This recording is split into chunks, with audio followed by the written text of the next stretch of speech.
Hi, welcome to CineMunn Podcast. I'm your host, Vince Munn, joined tonight by Tommy Metropolis. Glad to be back. And we just got two topics for you tonight. Obviously, tonight is Golden Globes night, so if you are watching that and not listening to our show, that's okay. Come back after the show and listen to us while you review your notes for the Golden Globe. We're going to go over two topics tonight. First one being the new trailer for Neil Blomkamp's upcoming film, Chappie. This trailer came out, I believe, earlier this week, or last week actually, since today's Sunday. Tommy, what are your thoughts on the trailer? Well, originally when I saw it, I mean, you could definitely see his signature as far as the films he's done in the past, as far as District 9 and Elysium. Another thing, second time watching that trailer, I kind of picked up on the whole... I mean, they make it evident in the trailer that it's like the robots are to be the police kind of like task force, but I was also kind of reminded of the police robots in Elysium. They do look different. They have that different look. Similar design and such. And the similar design, and even, I don't know, just kind of the way they look, the way they move, just everything. So it brought that kind of like, is this going to tie into another film Neil film? And that was actually quite interesting. I'm wondering if this is that kind of, the thing we're going to see with his movies as they progress, is that he's pulling a bit of a story from each of his films, and then he builds his kind of future films just in that sort of way. Yeah, that method. Yeah, a lot of his films, all three of them, have the same kind of look. I believe they're all filmed in his hometown of Johannesburg, South Africa. So I think that's one thing that adds to it. Obviously, he works with people he knows. You have, again, Charlotte Copley playing the title role of Chappie, the robot, through motion capture, kind of the way Andy Serkis does for Gollum. Again, working with him, if you met Copley first in District 9, he was, again, Kruger in Elysium. He was in the A-Team as Murdoch. No, that's pilot. Right. Yeah, that's right. So if you're not familiar with him, and you've seen the A-Team, you've seen him before. Okay. So he, again, yes, is playing the title role of Chappie, the robot.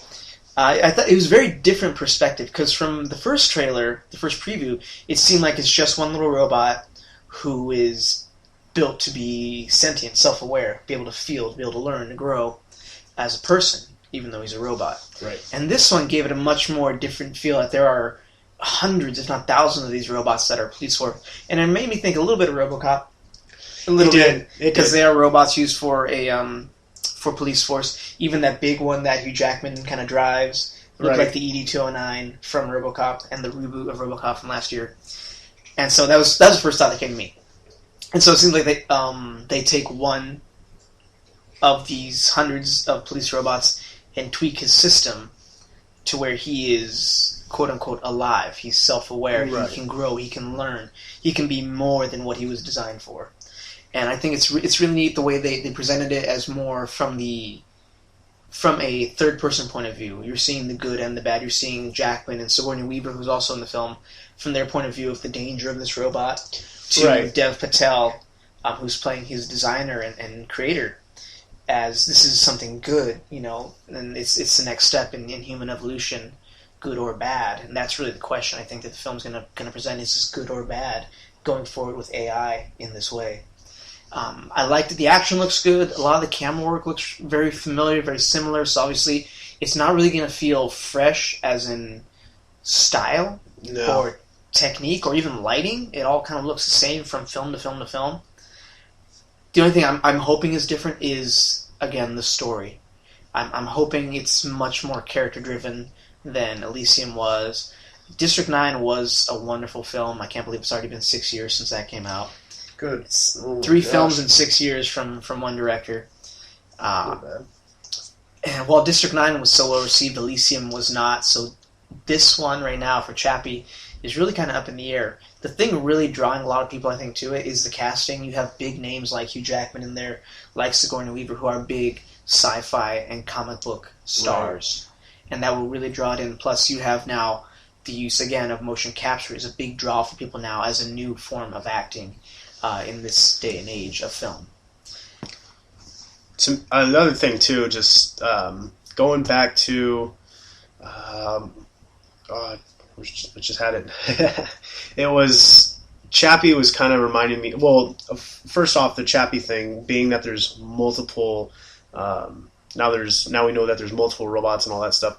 A bit of the what do you like discrimination sort of aspect. It's like now we got a robot that can think. What's next? Yeah. I mean, I'm not going to say going Terminator style, but also it was kind of like District 9 had that type of reality. You know, you had the aliens kind of renting space and ghetto. They were ghetto. Like I don't know if you know your history. You know the Jews were all ghettoed in Poland into the Warsaw.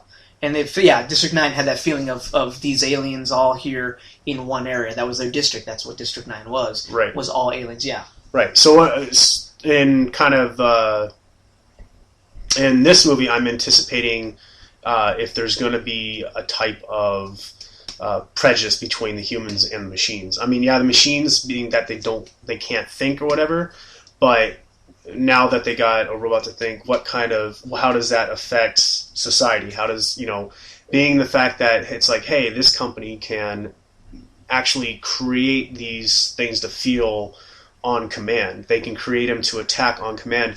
And the other thing that got me thinking about that too is that later in the trailer, it's like, Chappie, if you want to live, you're going to have to fight. Yeah. And that was the part to me, it was like, well, they've perceived him to be a peaceful robot. At least the way they portray him from through the trailers is very childlike. Right. So it would make sense that once they bring up that idea of, Chappie, if you want to live, you have to fight, that you're going to see this robot mature into adolescence, into adulthood, even though it will never physically change. Do you think eventually it'll become, like, this is not obviously in the movie, but, like, if he got to that point in age, he'd be like Ultron? Got no strings. Got no strings on me. That would be cool. That's just an exaggerated kind of look at it, but at the same time, it's like you said, it's the story that Neil's going to present, and I am curious to see it. I did, when I saw the trailer, I did feel a little bit of like the Terminator, like you're kind of telling a similar story. Mm-hmm. So as far as originality goes, things like that, it's just a different look on it. It's still going to be somewhat practical. I feel like I'm gonna see it.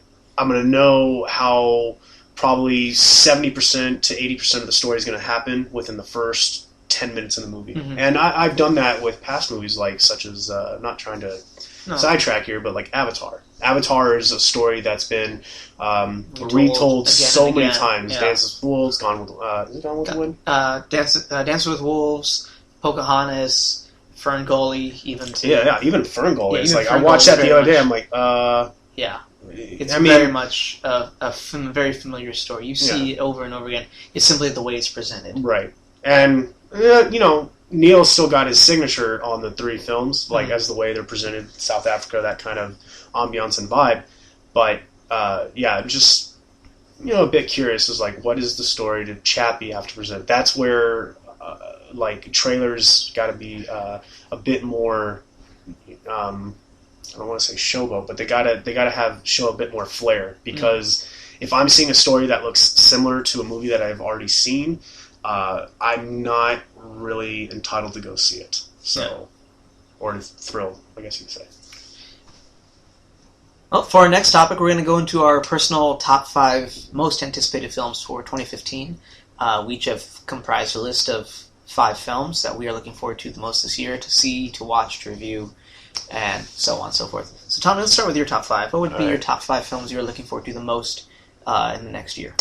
There's a great amount of films coming out for this year in 2015, and actually I was kind of surprised running through the list how many films actually caught my attention. However, as we talk about top 5, there are 5 in particular that did. If I was to say go see a movie this year, these would be the ones that I would have a definite high chance of go seeing. I would say number 5 being the Maze Runner and the Scorch Trials, and I personally I like the way they did the post-apocalyptic teen world with the Maze Runner, as opposed to Catching Fire and Divergent. Divergent series, yeah. Just it really the Maze Runner has a bit more of that reality aspect, and to me, it's something when I see a movie, if I can somehow relate to it, whether it be on a goofy scale, dramatic scale, something like that, it'll get me to appreciate a movie a bit more. So, Maze Runner, because I was that thrilled with the first one, I definitely am looking forward to the second installment. So, and number 4 on my lists is going to be... Now, number 4 is going to be interesting because there's been, like I said, a couple movies that just, they really do appeal. I'm going to put number 4 as Star Wars. The reason why is it is J.J. Abrams, but I don't really... To me, the Star Wars kind of space, intergalactic sci-fi stuff has been worn out for me. I know it could change with the way J.J. Abrams is going to perceive it, but it really just... I'm tired of it. I mean, episodes 1, 2, and 3, we all know those were terrible. Some people might say some otherwise, but you actually personally like the first episodes 1, 2, and 3? I actually don't mind the prequels. The second one was lacking. The first one, because it was the return of Star Wars after 20-some-odd years, and the third one, to me, is still one of the best Star Wars films made so As far. opposed to episodes 4, 5, and 6. If I had to put them in order, number 1 would be Empire, number 2 would be Revenge of the Sith. Yes. That is where it stands in my personal Star Wars. Oh, the of the entire series, of the entire 6-film series. Because yes, despite what people may think and say, Star Wars is a 6-film series. It's not just 3. I'm sorry. And they did start with episodes 4, 5, and 6. So, but my thing was, you have episodes 4, 5, and 6 being kind of dark and just kind of that reality, dramatic kind of... Compared to what 1, 2, and scale. 3 are, yes, they come off as dark. But if you really look back at what Star Wars was, especially the first Star Wars in 1977, by a lot of people, including the Academy, it was viewed as a kids' film. Yeah. So I mean, dark is more perception comparing one trilogy to another. But the reason it does have that position on my list is because, again, J.J. Abrams, I am thrilled with what he did with bringing Star Trek back, with Into Darkness and the first Star Trek. So going up the list is going to be, at number 3 is going to be Ant-Man. Just to me in particular, I really like, how Marvel's unfolding their whole universe and just how they're also putting it together. I mean, like, you see things like the Avengers, or we're going to see things like Captain America and Iron Man duke out in Captain America 3. I mean, those are things now that Marvel's establishing all their characters. They can start doing that kind of stuff where they pit 2 characters together in one movie. You see that kind of stuff in comics, or even, like, it kind of reminded me when they were doing... I knew Captain America and Iron Man were going to face each other eventually, but Freddy versus Jason. Now, those are 2 characters from different movies altogether, but just on a goofy whim, the creators were like, let's put these 2 characters against each other. They both have their strengths, their weaknesses, and that's kind of like where Marvel's got so many of these characters, they can now put characters together, strengths, weaknesses, and just it appeases fans, but also the general audience loves what Marvel has done with their whole following. So Ant-Man is definitely one that I will say the trailer in general, it looks kind of typical to me, like as far as storytelling goes, but I'm not disappointed with Marvel. So I'm definitely highly anticipated for that one. Number 2 is going to be Jurassic World. And Jurassic World, just to me, is, I grew up with the Jurassic Park franchise. And Jurassic Park, it's still fun and entertaining for me to watch. And it has left its mark as a film. I can go back, watch it in, at home, or sometimes when the theaters are doing a screening. I mean, it's still that fun to me. And Jurassic World, it is a continuation of the story. And the other thing too is Jurassic Park was 3 books, and Jurassic World's now kind of going into its own thing, correct? Mm-hmm. Yeah, it's going into its own kind of story. Hopefully. And yeah, that's definitely going to be one movie I'm going to be taking a look at this year. As for number 1, I'm pretty sure, and not for everyone, it does depend on your taste in movies. However, for me, as I said, with Marvel, and I'm talking about the Avengers, number 1 is going to be the Avengers: Age of Ultron. It's going to be the most anticipated film for me this year.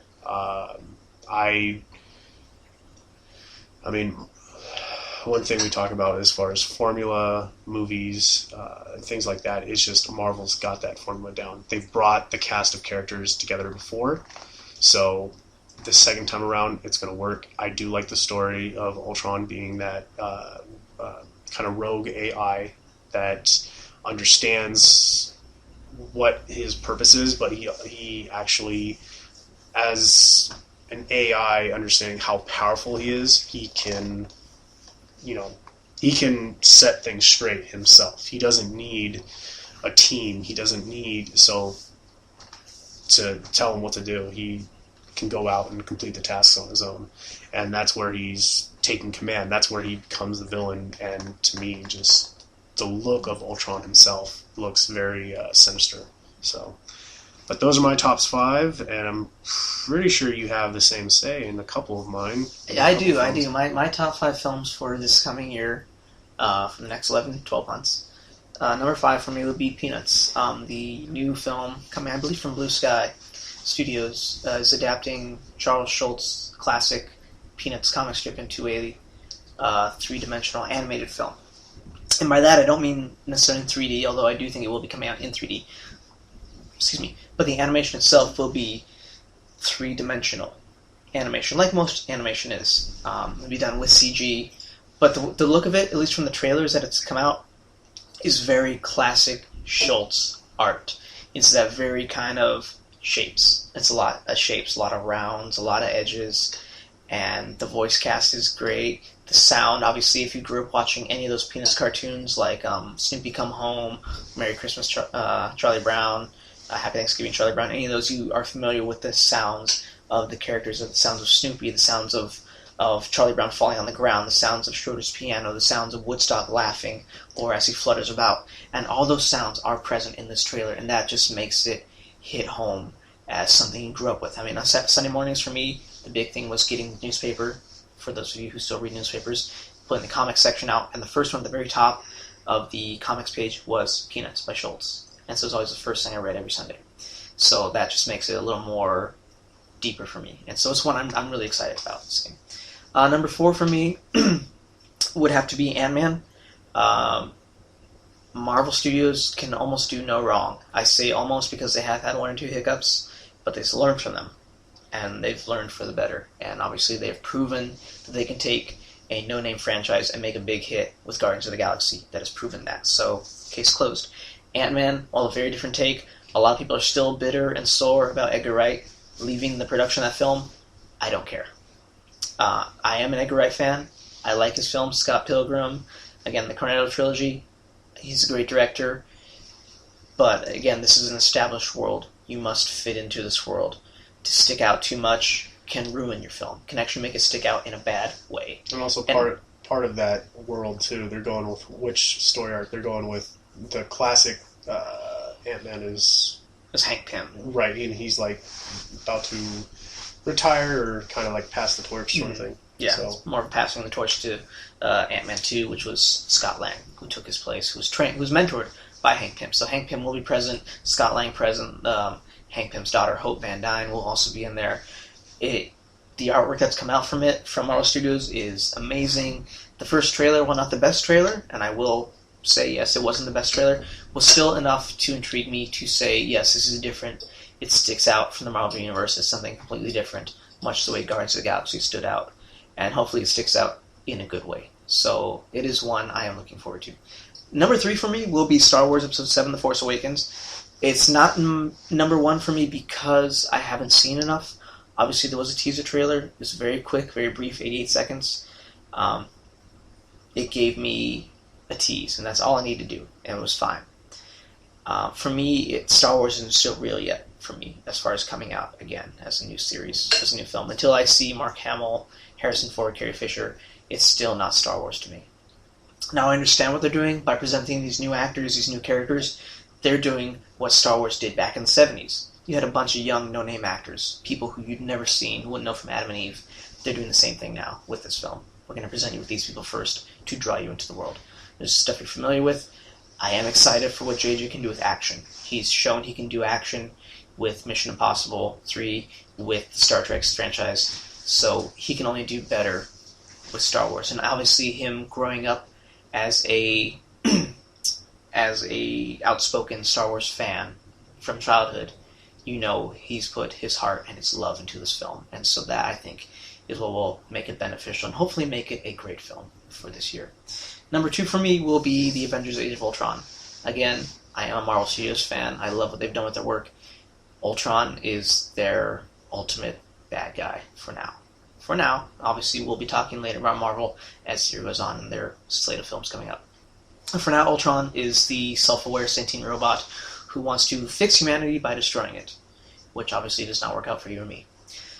And therefore you have to bring the Avengers back. That makes it fun, makes it interesting. Also, it's going to go, I think, a little bit down a little darker path. We're going to explore a little more character background on some of the smaller roles like Black Widow, hopefully like Hawkeye, maybe even a little more Nick Fury.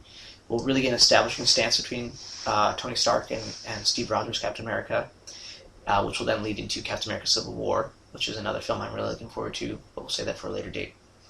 Age of Ultron is pushing the boundaries of what we do with comic films, what we do with franchise films, and what we do with motion capture effects. The casting of a highly regarded and borderline legendary actor like Jim Spader in such a role tells you something about Marvel, that they can attract this type of talent, that they go after this kind of talent. It tells you that they know what they want, and it also tells you that their writing has a certain appeal to actors. Again, you have big-name Hollywood actors now in these films. Anthony Hopkins, Robert Redford, Al Pacino wants to be in these films. You have Oscar winners, Benicio del Toro. You have all these people coming into these films that want to be in these movies now. Michael Douglas, obviously coming out in Ant-Man. They want to be in these films for a reason. They see something in them that maybe not everyone sees, and that is great storytelling. And I'm hoping we get that with Age of Ultron. Obviously, Joss Whedon again at the helm, directing and writing this film, much like he did with the first Avengers film. So I can only hope that it will continue down the same path, and as he does with all his stories, creates better and more vibrant characters. So I'm excited for that. My number one anticipated film, and this is shocking to a lot of people, is Jurassic World. For me, my love of film begins and ends with Steven Spielberg's Jurassic Park. I read the book when I was 6 years old. I saw the movie when I was 6, 7 years old. I love this movie. I love this franchise. For good or bad, Lost World, Jurassic Park 3, say what you want, I still find them entertaining, fun movies.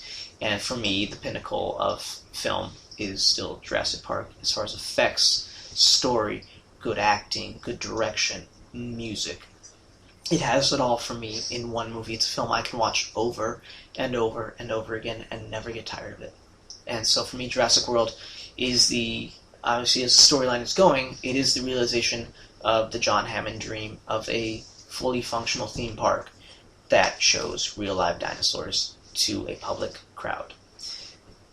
That to me is just awesome. That is a wet dream come true, to see a dinosaur up close and personal in a theme park, much the way you go to the zoo or to SeaWorld, and you see references to all that just in this one trailer. You're bringing in great actors like Chris Pratt, fresh off of Guardians of the Galaxy, who is establishing himself as a big star. Bryce Dallas Howard, obviously the daughter of legendary actor Ron Howard. Vincent D'Onofrio's in there.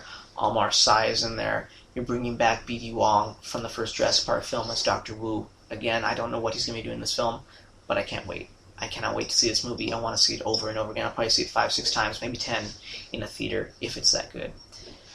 Collecting posters for me is a big thing, so this is the poster I want to see. They harken back. Director Colin Trevorrow has said he's still honoring the story of Jurassic Park with filming locations, with the way the poster was done, and with the way the music is in the trailer. It's wonderful. It harkens back to that first film in '93, and I cannot praise this film enough, even though I haven't seen it yet. I cannot wait to see this one. It is my number one film of the year to see. So that is my top 5 for 2015. Obviously, these films may drop in and out as the year progresses on, and we will hopefully do another top 5 at the end of the year for Oscar season. Oscar season is coming up, so be sure to stick with us on CineMunn Podcast, as we are planning to broadcast the Oscars, winners, losers, thoughts on the awards, and so on and so forth. This is our podcast for the night. Thank you again for listening to CineMunn Podcast. I was joined again by Time Metropolis. Thanks again. You can follow us on Twitter at CineMunn. If you like this video, please subscribe to our page. Please hit the little thumbs up button at the bottom. If you have any questions, comments, concerns, please make them aware to us. Leave them in the comment section of our video. Thank you for listening. I'm your host, Vince Munn. Take care.